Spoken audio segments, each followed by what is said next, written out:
Инаку, Советот за утврдување на факти по законот треба да брои 9 члена, во моментот се избрани само 8. Значи недостасува 7 член, меѓутоа тоа не е пречка Советот да функционира. Советот има и стручна служба, која исто така не е целосна, во моментот вработени има 7 луѓе. Предмет на нашата работа е утврдување на дисциплинската одговорност на судијата.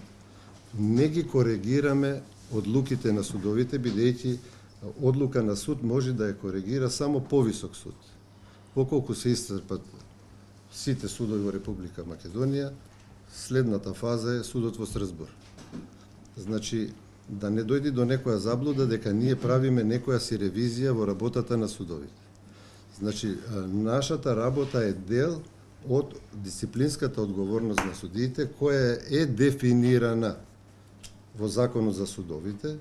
Сега јас да ви ја читам, тоа се многу одредби, само да знаете каде може да се погледне. Тоа се одредбите од Законот за судовите, почнувајќи од членот 73, односно поглавието престанок и разрешување на судиската функција, каде се групирани тие неправилности во работењето на судиите во две групи. Во едната група се предвидени во кој случај се разрешуваат судиите, а во другата група се и потешки дисциплински повреди, а во другата група се повредите од дисциплинска повреда, помала повреда, и затоа се и разграничени. Советот реши над 1000 предмети, односно преставки. Говорам као глобала. Инаку, тоа е така наречена истражна фаза која ние работиме.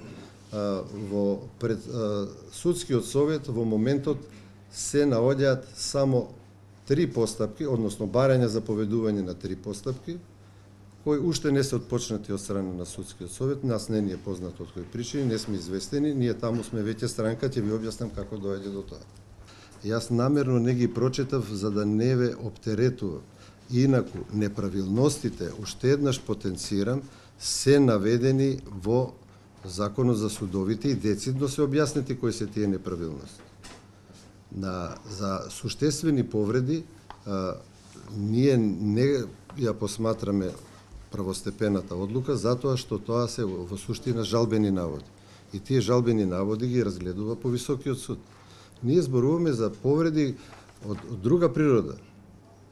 Несовесно, ненавремено или намерно вршење на судиската функција, кој е доста широк поим, меѓутоа е за конкретен случај.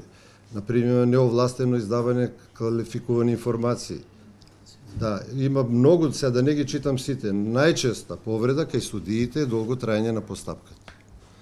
Околу овој феномен сме се сретнале, јас го кажав и во една друга прилика, и нема да верувате дека кај еден судија најдовме 1050 дена неизготвена одлука.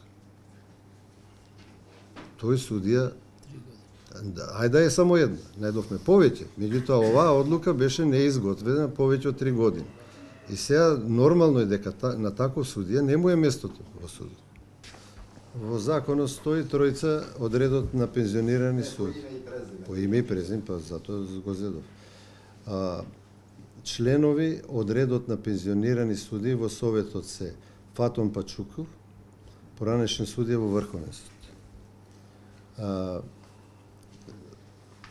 Член на Советот од пензионирани суди е Јордан Лазаров, во 2 мандата председател на Основниот суд во Велес.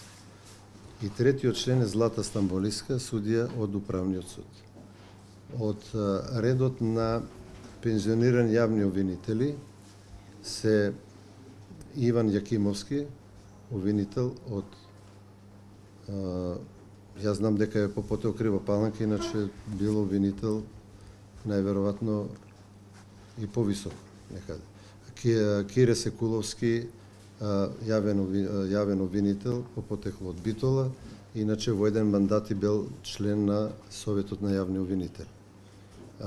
И присутниот тука зад вас, Фета Исени, јавен обвинител, виш јавен од гостиварт, колку јас. Или од основното, да. Од редот на пензионирани професори Симеон Гелевски и од редот на пензионирани адвокати јас Сашо Поцевски, кој сум бил прво 9 години судија, а после 16 години адвокат. И уште 8 години во правна служба во осигурителна компанија.